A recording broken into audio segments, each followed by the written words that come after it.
شروع اللہ کے بابرکت نام سے جو بڑا مہربان اور نہایت رحم کرنے والا ہے۔ السلام علیکم۔ مسئلہ فلسطین کو عام طور پر حالت حاضرہ میں ایک قومی اور سیاسی مسئلے کے طور پر دیکھا جاتا ہے، جہاں بظاہر دو قومیں یعنی عرب اور عیسائی ایک مخصوص علاقے پر اپنی حاکمیت کا دعویٰ کرتے نظر آتے ہیں، لیکن اس مسئلے کا تعلق دراصل تاریخ اور آسمانی کتابوں سے جڑا ہے، جو اپنے 1000 سالہ تاریخ میں ظلم و بربریت، ناانصافی، امید، روحانیت اور سیاست کی داستان بیان کرتی ہے۔ ملک شام کے جنوب مغربی علاقے کو فلسطین کہتے ہیں، جو بحیرہ روم کے ساحل پر واقع ہے۔ فلسطین کی تہذیب دنیا کی قدیم ترین تہذیبوں میں شمار ہوتی ہے۔ تحقیق کے مطابق 11,000 سال پہلے جہاں سب سے پہلے انسان نے زمین سے فضل اگائی اور جہاں پہلی مرتبہ انسانی بستی بنا کر رہنے لگے، وہ سرزمین فلسطین ہی تھی۔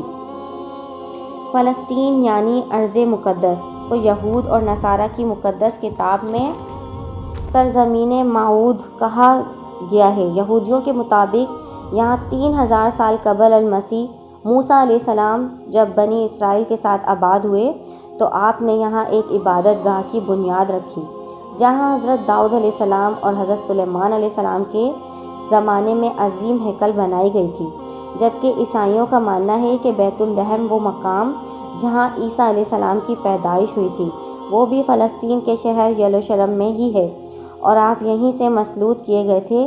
جبکہ اسلام کی بات کریں تو قرآن مجید میں اسے پاک سرزمین اور بابرکت مقام کہا گیا ہے، جس کی طرف رسول اللہ صلی اللہ علیہ وآلہ وسلم نے 16 یا 17 مہینوں تک رخ کر کے نماز عطا فرمائی، اور اسراء اور معراج کے موقع پر بھی حضور صلی اللہ علیہ وآلہ وسلم مسجد حرام سے براق کے ذریعے بیت المقدس تشریف لائے اور تمام نبیوں کی امامت فرمائی۔ لہٰذا بیت المقدس کو مسجد الحرام اور مسجد نبوی کے بعد تیسرا حرم قرار دیا گیا ہے۔ سال 1638 عیسوی میں خلفائے ثانی حضرت عمر بن خطاب کی سربراہی میں فلسطین کو فتح کیا گیا، جہاں اس وقت روم کی عیسائیت کی حکومت تھی۔ حضرت عمر جب یروشلم کے فتح کی حیثیت سے داخل ہوئے تو سب سے پہلے اس چٹان کے قریب ایک مسجد بنانے کا حکم دیا، جہاں نبی صلی اللہ علیہ وآلہ وسلم سفر معراج پر تشریف لے گئے تھے، اور اس مسجد کو آج ہم مسجد اقصیٰ کے نام سے جانتے ہیں۔ اموری دور حکومت میں عبد الملک مالک بن مروان نے حرم شریف کے احاطے میں قصبۃ الصخرہ کی تعمیر کی، جسے اقصیٰ کے قریب ہی بنایا گیا تھا اور جو آج بھی دنیا کے خوبصورت ترین عمارتوں میں شمار ہوتا ہے۔ تقریباً 500 سال تک ارض فلسطین مسلمانوں کے اختیار میں ہی رہا، جہاں بربریت عرب مسلمان آ کر آباد ہوئے اور جہاں اسلامی اور عربی ثقافتوں کا گہرا اثر چھوڑا۔ لیکن سال 1099 عیسوی میں پہلی صلیبی جنگ کے نتیجے میں فلسطین اور شہر یروشلم میں صلیبیوں کا قبضہ ہو گیا، لیکن بہت ہی جلد اللہ نے ایک بہادر پیدا کیا، جس نے صرف 100 سالوں کے اندر ہی صلیبی قوتوں سے ٹکرا کر بیت المقدس کو آزاد کروایا، اور جسے آج دنیا صلاح الدین ایوبی کے نام سے جانتی ہے۔ اگلے 700 سالوں تک بیت المقدس مسلمانوں کے اختیار میں ہی رہی، جس پر مملوکوں اور عثمانیہ ترکوں نے حکومت کی۔ جیسے جیسے خلافت عثمانیہ کمزور پڑنے لگی اور یہودیوں نے فلسطین پر قبضہ اور مسجد اقصیٰ کی جگہ تیسرے ہیکل بنانے کے لیے پوری قوت لگا دی۔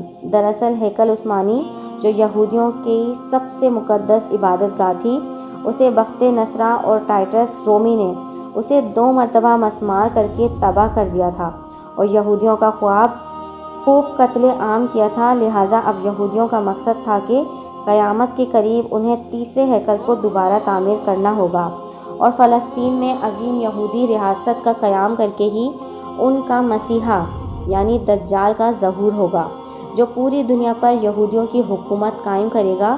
لیکن آخری عثمانی سلطان عبد الحمید کے جیتے جی وہ اس مقصد میں کامیاب نہ ہو سکے۔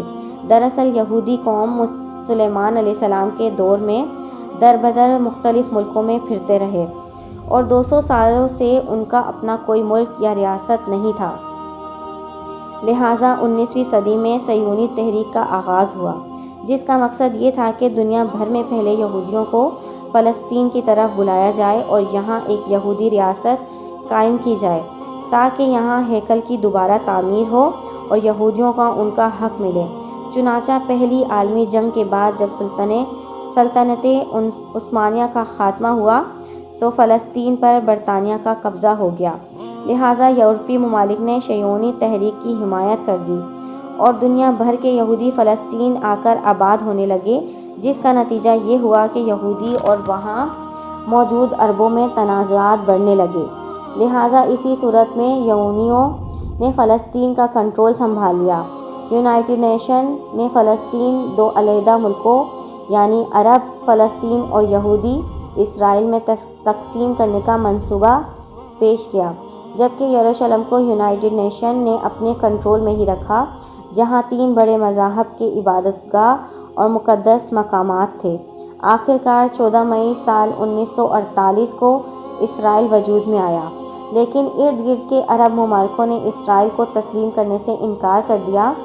چنانچہ عرب اسرائیل کا جنگ کا آغاز ہوا۔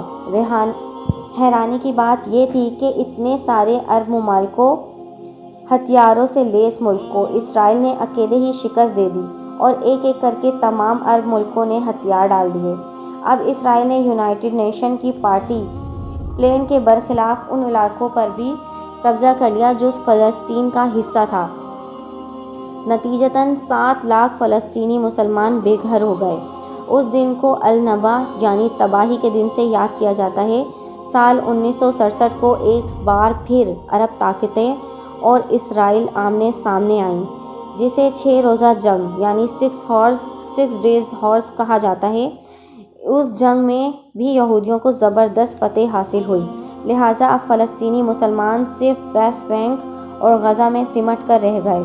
یہودیوں کی سازشیں صرف یہیں تک ختم نہیں ہوئیں، بلکہ اس کے بعد بھی فلسطین کے علاقے پر اسرائیل قبضہ کرتا چلا گیا، جس کے رد عمل میں کئی تحریک آرگنائزیشن اسرائیل سے لڑنے کے لیے آمنے سامنے آئیں، جس کا نتیجہ یہ ہوا کہ پچھلے 20 سالوں میں بے شمار خون ریزی، جھڑپیں، زمینی اور فضائی حملے اور بے شمار قتل و غارت کا سلسلہ شروع ہوا جو آج تک جاری ہے۔ مقبوضہ فلسطین کی سرزمین آج بھی مسلمانوں کے خون سے لال ہو چکی ہے۔ معصوم جانیں روز ضائع ہوتی ہیں۔ فلسطین کی خواتین اور بزرگوں کا بھی کوئی لحاظ نہیں کیا جاتا۔ دوسری جانب عالم اسلام میں اس تمام صورتحال کے باوجود شدید بے چینی اور مایوسی کی کیفیت پائی جاتی ہے۔ آج پوری دنیا کے مسلمانوں کا دل فلسطینیوں کے مسلمانوں کے ساتھ دھڑکتا ہے۔ فلسطینیوں کا درد امت مسلمہ کا درد ہے۔ بطور امت محمدیہ ہمارا فرض ہے کہ فلسطین میں بسنے والے مسلمانوں کے حالات سے باخبر رہیں، اپنے دل میں ان کے لیے درد رکھیں، جس حد تک ممکن ہو ان کی مدد کریں، ان کی اخلاقی حمایت جاری رکھیں اور ان کے لیے ہمیشہ دعا گو رہیں۔ اللہ تعالی ہم سب کی دعاؤں کو قبول اور منظور فرمائے، آمین یا رب العالمین۔ اللہ حافظ۔